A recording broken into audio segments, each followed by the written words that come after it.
Hi guys, welcome to my channel. My name is Rianne and I'm a author as well as an avid reader. Now, are you ready for a book haul video? I can't hear you. Are you ready for a book haul video? Yes, because I definitely am. Not only do I like watching book haul videos, but I like to record them. I've got some new books recently and I really want to talk to you about these. So let's discuss. First up is It's Not You, It's Him, and this is by Sophie Ranald. Now, if you watched my last book haul video, you will know that Sophie is one of my new favourite authors. Absolutely love her stuff. Her writing is really witty, comical, funny, and just beyond hilarious.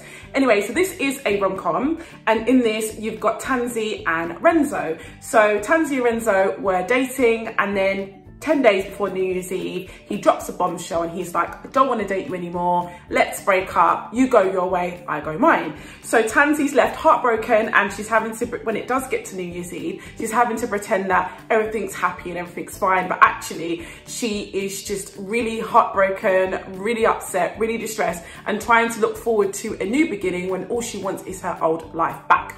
Renzo apparently finds out a secret about Tansy, which makes him dump her right there and then on the spot. Don't know what the secret is because I haven't read the book yet, but I am excited to find out what kind of put him off her in the first place. Tansy basically is on Operation Get Renzo Back. So she gets a new makeover, she maxes out her credit card, she gets a new wing woman and she uses every opportunity that she can to bump into him. So at work, you know, when he's out and about with the boys, whatever, whenever Tansy's trying to put herself in a position where Renzo can see her anywhere and everywhere that he goes. She also starts cyber stalking him on like Instagram and Facebook and looks at all of his pictures, watching all of his stories and is watching everything that he does and is liking all of his pictures, all of his captions. So she's a bit obsessed, you know, get a life, Tansy, basically, you know.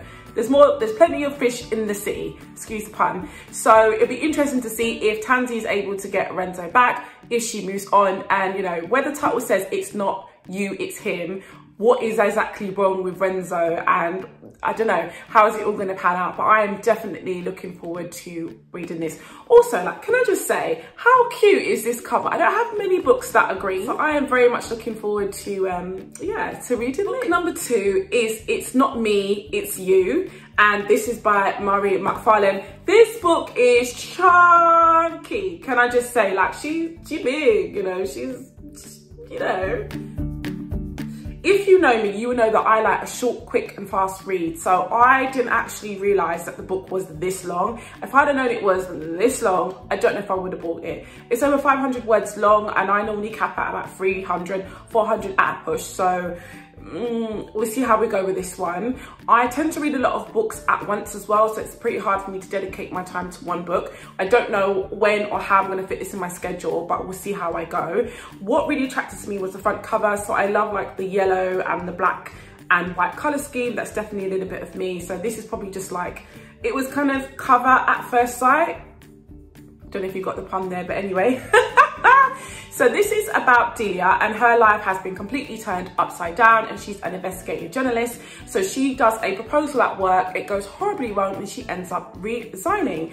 And then she starts to think, you know, should I move to a new city? Can I move to a new city? Let me try and find a new job. She does get a new job, but her job seems more shady than her last job and a lot of people don't seem to be telling the truth. It's not clear from the description whether it's Delia's not telling the truth, the company, her colleagues, or just the organisations as a whole. Interesting to find out what that's all about. Anyway, Delia does some digging and then she starts to question herself. Is this shiny new life that she's mapped out as great as what she thinks it is? Would it be better to go back to her old life, her old job and her old colleagues to kind of take it from there? It says it's a rom-com, so I'm suspecting there's going to be a little bit of romance here and there. I am also looking forward to getting my hands on this and reading this when I actually get time, but yeah, we'll see what happens. Book number 3 is by Stephen King and it's a memoir of the craft on writing. So this is kind of part masterclass, part memoir, where Stephen King muses on some of his life's work, what inspired him to become a writer, and also kind of giving some life lessons for new writers as well as experienced writers. So he talks about stuff like finding your writer's style, finding your writer's voice, working with prose, developing interesting characters, progressing a character arc, how to finish your story, how to plot your story. So I reckon this book is going to be really interesting. This book was actually a gift by my dear friend. Thank you, Michelle, for this. I'll treasure it with my life. It was actually a birthday present. It was my birthday quite recently. My birthday's in May. So I'm very excited to start reading this and getting my hands on it. I mean, who better to learn from than from Mr. Stephen King himself, who's written so many titles, so many novels. So I am looking forward to kind of hearing what he's got to say, picking out all of his different insights and getting those golden nuggets of information to help me become a better writer. Because let's face it, I mean, Stephen King's like, he's the pinnacle, right? My last and final book is Out with the X and In with the New. I've just realized a lot of the books that I'm picking up all seem to have quite similar titles. That wasn't done on purpose, by the way, at all. Do you know what? To be honest, again, I kind of picked the book for the cover, if I'm being completely honest. I don't have any books that are orange, so I'm like, I need to get a book that's orange so I actually can create a rainbow stack. Yes, Bookstagram made me do this. Anyway, this one is also by Sophie Ranald. As I said before, like, I actually quite like her writing style. She tends to write in first person, so if you're a fan of Sophie Kinsella, you'll probably be a fan of Sophie Ranald. This book is all about Gemma, who is currently living with her mother in her 20s, and she's had 20 failed job interviews. Like, she's really struggling with her career. She doesn't know where she's going. She then lands a job, a dream job as a journalist, but it ends up being writing about cats who look like George Clooney. Can I just say, George Clooney is a very good looking man. So, you know, these cats must be quite cute. Meow. Rianne, dodgy mum joke, dodgy mum joke.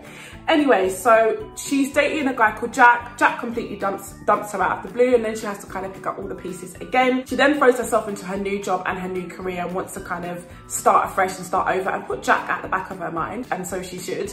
Then she meets a hunk called Charlie, and he takes her to swanky restaurants, really nice places, and then she starts to have the time of her life.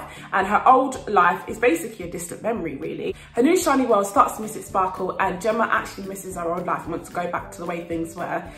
Then she bumps into Jack. So then she's kind of stuck with a choice. Does she pick Charlie? Does she pick Jack? Or does she just pick no one and live her best life?